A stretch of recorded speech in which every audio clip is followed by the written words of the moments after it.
नमस्कार विद्यार्थी मित्रांनो, मी डॉक्टर सरोज कोकणे फ्रॉम कोल्हापूर.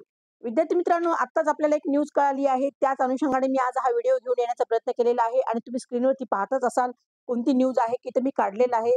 आपले जे केंद्रीय शिक्षा मंत्री आहेत धर्मेंद्र प्रधान, तर त्यांनी अगदी लाईव्ह सेक्शन त्यांचं आता सध्या झालं आहे आणि आत्ताच प्रेस कॉन्फरन्स होती. त्यांनी 3 गोष्टी मुद्दे मांडलेले आहेत अगदी आणि ते कोणते 3 गोष्टी आहेत अगदी मुद्दे त्याबद्दल आज तुम्हाला मी थोडंसं शॉर्टमध्ये सांगणार आहे.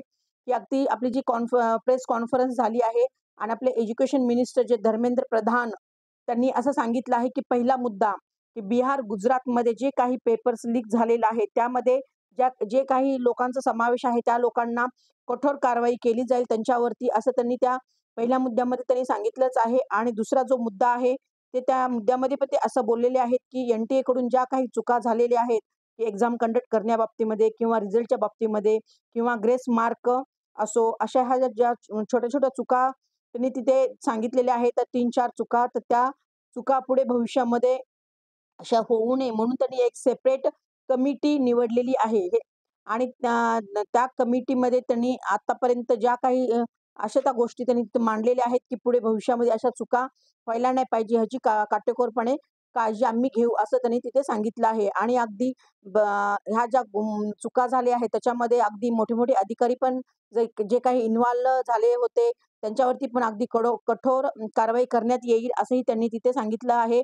आणि त्यावरती पण त्यांनी ॲक्शन अगदी घेणार आहेत असंही त्यांनी तिथे त्या सेकंड मुद्द्यामध्ये ते बोललेले आहेत. आणि भविष्यामध्ये जर तुमचा नीट पेपर अगदी योग्य पद्धतीने कंडक्ट करण्यात येईल असंही त्यांनी तिथे सांगितलं आहे आपल्या एज्युकेशन मिनिस्टरनी.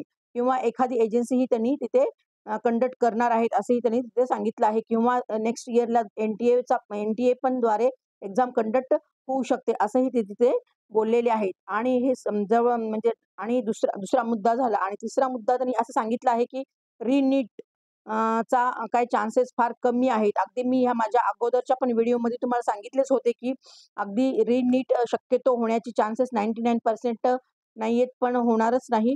पण आपल्याला आता हे स्पष्ट झालेलं आहे की आज जी कॉन्फरन्स घेतलेली आहे, आपले जे केंद्रीय शिक्षा मंत्री आहेत धर्मेंद्र प्रधान यांनी, की त्यांनी स्पष्ट आज सांगितलं आहे की रिनीट एक्झाम होणार नाही.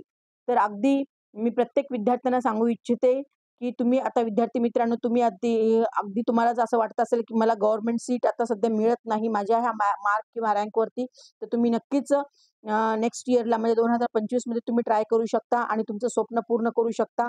तर ह्याच्या माध्यमातून एज्युकेशन मिनिस्टरनी पण असं म्हटलेलं आहे की जर नीट एक्झाम जर परत घेतली तर रिझर्व्हच्या कॅटेगरीचे जे विद्यार्थी आहेत त्यांचं खूप मोठं नुकसान होईल असंही त्यांनी त्यांचं तिथं म्हणणं तिथं मांडलेलं आहे. तर त्यामुळे रिनीट होणे हे अशक्य नाही मित्रांनो. तर अगदी तुम्ही जे काही विद्यार्थी आहेत 600 पेक्षा कमी मार्कवाले जे विद्यार्थी आहेत आणि त्यांना जर सेमी गव्हर्नमेंटमध्ये पण घ्यायचं नसेल किंवा BAMSला पण ॲडमिशन करायचं असेल, तर त्याही विद्यार्थ्यांनी अगदी 2025 ची जी नीट आपली येणार आहे, आता फक्त 10 महिने राहिलेले आहेत. त्याच्यामध्ये तुम्ही अगदी अभ्यासाला तुम्ही आतापासून सुरुवात करा. म्हणजे तुम्हाला भविष्यामध्ये गव्हर्नमेंट कॉलेज नक्की मिळेल.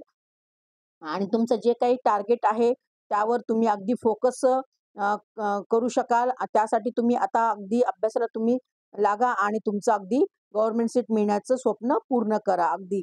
तर ह्या निमित्तानेच मी आज हा व्हिडिओ घेऊन आले होते. ज्या काही विद्यार्थ्यांना अगदी थोडे डाऊट होते, की रिनीट होणार आहे की नाही किंवा जे काही विद्यार्थी किंवा पालक अगदी संशयाच्या भोवऱ्यामध्ये होते, की मॅडम आम्ही काय करणार? काय एक्झाम होईल का नाही? किंवा काउन्सिलिंग चालू होईल का नाही? तर आता आपलं स्पष्ट मत झालेलं आहे, की रिनीट होणार नाही. तर जे तमाम आपले विद्यार्थी आहेत, तर जे ज्यांना 600 प्लस आहे, तर त्यांना गव्हर्नमेंट सीट मिळण्याचे चान्सेस आहेत.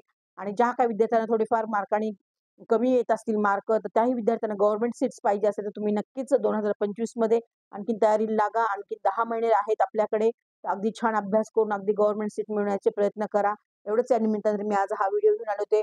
ओके मित्रांनो, जर तुम्हाला हा माझा व्हिडिओ आवडला असेल, तर नक्कीच लाईक आणि सबस्क्राईब करा आणि जेणेकरून तुमच्या मित्रांना आणि नातेवाईकांना हा फॉरवर्ड करा, की आजची जी कोणती न्यूज आहे ती त्यांनाही लक्षात येईल.